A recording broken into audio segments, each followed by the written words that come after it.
কেদারনাথ বা বদ্রীনাথ যেতে গেলে সবার প্রথম যে দুয়ার তাকে বলা হয় হরিদ্বার। কেউ কেউ হরিদ্বার বলে, কেউ কেউ হারদুয়ার বলে। গঙ্গোত্রী থেকে গঙ্গা উৎপত্তি হয়ে এই হরিদ্বার দিয়েই এসেছে। দুধাম বা চারধাম যাত্রার জন্যে হরিদ্বারের গঙ্গায় স্নান করে আমরা পুজো দিই। পুজো দিয়ে তারপরে চারধাম যাত্রা শুরু করি।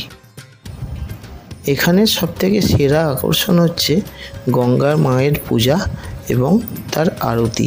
আমরা তাই এখানে গঙ্গা মায়ের পুজো দিয়ে একটা ভেলা, প্রদীপের ভেলা হয়, সেই ভেলা ভাসিয়ে আমরা আমাদের যাত্রা শুরু করলাম।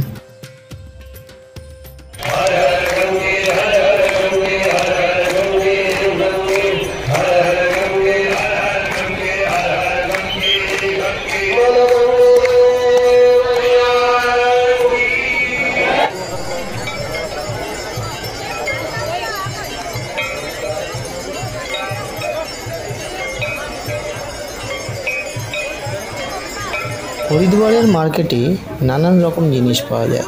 এই লাল মতন যেটা দেখতে পাচ্ছেন, আপনারা কমেন্ট করে জানাবেন যে ওটা কি। এখানে পঞ্চমুখী হনুমান, শিব, পার্বতী, লক্ষ্মী, আরও কৃষ্ণের নানান রকম রূপের মূর্তি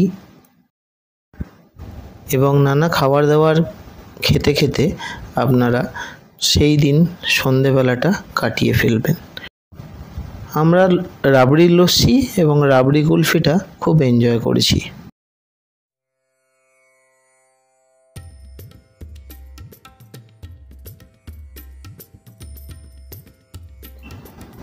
বেশ কিছুক্ষণ ওখানের যে মার্কেটটা আছে সেটাকেও আমরা ঘুরে নিলাম।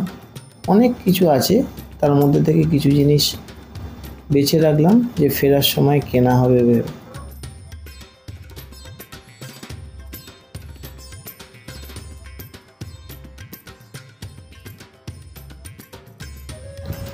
আর একটা জিনিস ওখানে মিস করলে চলবে না, দাদা বৌদি।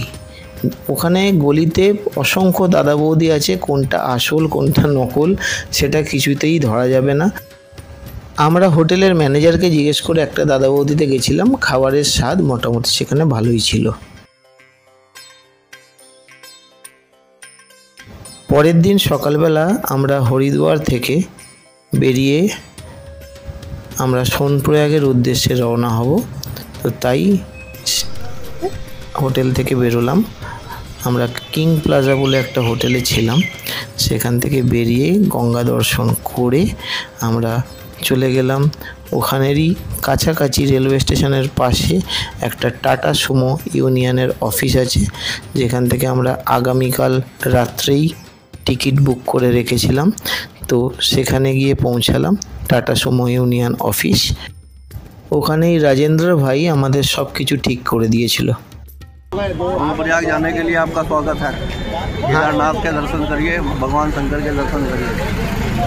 बहुत अच्छा आदमी है, इसका डिस्क्रिप्शन में इनका फ़ोन नंबर हम दे देंगे, कोई दिक्कत नहीं होगा। मालिक समिति है, 40 साल की यूनियन है।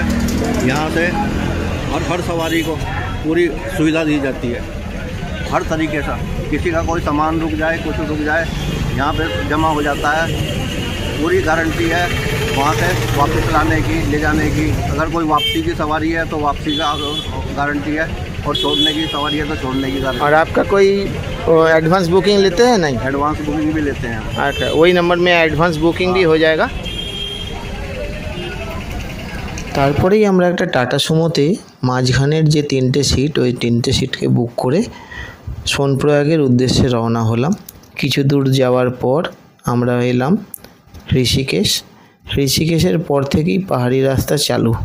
তারপর থেকেই এই যে প্রচণ্ড গরম লাগা একটু একটু করে কমতে থাকলো। রাস্তা কিন্তু খুব সুন্দর, যতখানি গেছি মোটামুটি রাস্তায় কোনো প্রবলেম নেই। 4-5 ঘন্টা টাইমের পর আমরা পৌঁছালাম ধারী দেবী মন্দিরের কাছে। ওই ধারী দেবী মন্দিরকে সবাই ওখানে খুব মানে।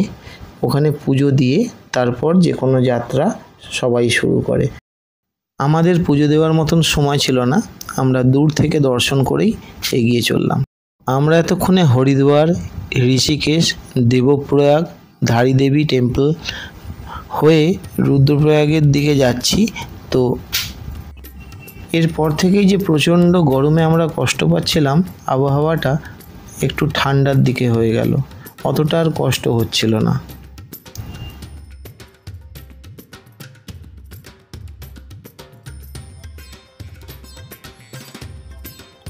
উত্তরাখণ্ডের নৈসর্গিক সৌন্দর্য উপভোগ করতে করতে হালকা ঠান্ডার আমেজ নিয়ে আমরা আস্তে আস্তে ফাটা ক্রস করে আরও উঠতে থাকলাম কেদারনাথের পথে।